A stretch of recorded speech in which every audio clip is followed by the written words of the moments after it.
A Palestinian refugee who says he was targeted in Mount Eden prison after the Christchurch shootings fears asylum seekers will die behind bars if the government doesn't do more to keep them safe. Walid, who is Muslim, flew to Auckland Airport just over a year ago to seek asylum. But rather than ending up in a detention centre as he had expected, he was taken to prison. It was there he suffered intimidation and threats and says after March 15, things got even worse. Now he's asking the government to step up and keep other asylum seekers safe before it's too late. Our cameraman, Nick Monro, and reporter Nita Blake-Persen filed this report. Walking through this West Auckland park, Walid is finally a free man. Living, working and embracing New Zealand life, a far cry from his former home in Lebanon. There was no life, just Lebanese government, they are giving you the right to live, only live. So they don't give you the right to work, no right for medication, no right for education, no right for anything.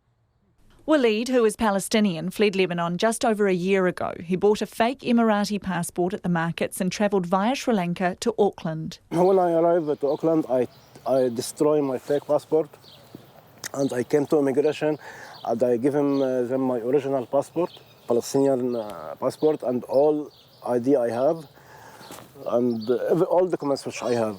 And I told them that I am looking for seeking asylum in New Zealand. Before the interview, the lady, she told me, you have two options. Either I'll give you visa to go out or I'll put you in prison. But I didn't know that she means prison. I think that it will be like a detention center, which is all people are refugees. If I knew that it will be prison for a criminal, I will never go. I'll go back, the same flight. Now, Walid thought he was going to end up here in central Auckland, but in fact, after the airport, he was taken here, across these train tracks, to Mount Eden prison. He hadn't been charged with a crime, nor had he had the opportunity to meet with a lawyer. For the first few days he was here, he didn't even have access to his heart medication and collapsed behind bars. Now, Walid ended up spending 6 months here in Mount Eden. And just to give that some context, a lot of convicted burglars don't end up spending that long in prison if they're sent to jail at all. But it was after March 15th that Walid says things became considerably scarier behind bars. In prison itself, I had difficult time with some people, especially after what happened in Christchurch. People, they knew that I am Muslim in prison, so they tried to attack me. It was a very big attack. It was around 4 or 5 from white power. As I told you, some Muslim prisoner came to protect me, and it was a very big fight there, very big fight. Blood was everywhere. Corrections has confirmed there was a fight in Mount Eden prison, but says the man who Walid says was defending him was the instigator. It says 2 of the 3 people involved were treated in hospital, but there was no evidence to suggest it was gang or racially motivated, as none of them had a declared affiliation with white power. Now, Walid's situation is not a one-off. Immigration New Zealand says asylum seekers are only being detained in corrections facilities when there are no other suitable alternatives.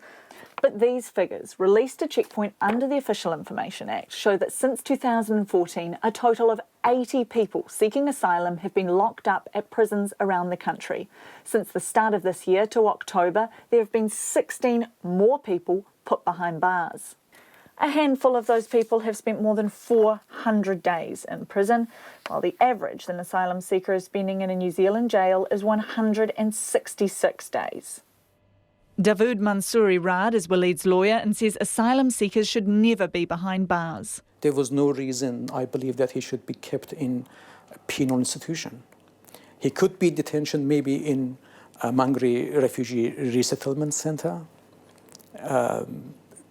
He had never committed a crime in his whole life. He didn't look like that type of person. He had his computer with him, and there was lots of electronic information in his device which could establish who he is. But Mr Mansouri Raad, who has represented dozens of asylum seekers in jail over the years, says it's not an isolated case. And because they are in a new country and they don't want to rock the boat, so to speak, so they often don't report. But like when you go see them, you see there's a scratch on the face, you see bruised eyes and black-eyed, and you ask them what happened, say, oh, nothing, just had to fight here. And there have also been one case, it was my client, an Iranian national who was seeking asylum based on his sexual orientation. He was put in Mountain prison. He was assaulted there because of his sexual orientation. And it was nearly after 2 months that we managed to convince the district court judge that this man needs to be released because he's been assaulted, sexually assaulted, while in prison. Immigration wasn't going to get him released, that this man is being assaulted in prison. The Asylum Seekers Trust General Manager Tim Maurice says New Zealand is often critical of Australia's refugee policy, but things here aren't much better. It's very easy to say that Australia isn't doing such a good job of looking after the refugees, and we do agree. Those people do not deserve to be detained for over 5 years on an island with no rights. But then we also need to look at how we treat our asylum seekers in New Zealand. There's an asylum seeker in prison at the moment who's been there 2 years and 8 months, having committed no crime, having nothing wrong other than asking for a safe place to live.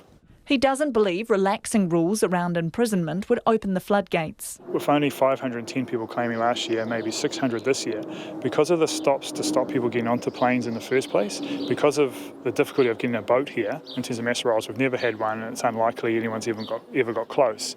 We're not going to see a large increase, so I don't believe it is a legitimate fear, because we are stopping most people coming here from claiming asylum. And as Kiwis, we're very welcoming. I'm sure many people feel like myself. They want to welcome people, they want to give them a better life. We're very lucky to have this life we have and to be able to share it with those most in need. There are hundreds of people who seek asylum in New Zealand who aren't put in jail. About 5% ask for refugee status immediately after landing in New Zealand, and nearly 60% within 3 months of arriving. Immigration New Zealand says each individual's circumstances are considered when deciding if prison is appropriate, including safety and security considerations. Dawood Mansouri Raad says while checks and balances for new arrivals are necessary, prison is not. And all that these people ask, not to be released to the community, just to get them to a safer place, that they would not be assaulted, they would not be treated with indignity and with violence. That's all. And Walid agrees. He wants the government to stop detaining asylum seekers in jail and says if they absolutely have to, they need to be separated from other prisoners to be kept safe. But having come out the other side of a rough start to his New Zealand life, Walid's focused on the future and staying positive. Half of this time I spend in prison and half of time I spend out. New Zealand, very nice country. It's worth to come here and to spend, because I feel here I'm like a human being again. Yeah, because I have rights, the same rights like everyone here, and I can do whatever I want. I already found a job recently, and I'm working, I'm happy. I'm living just my life, yeah.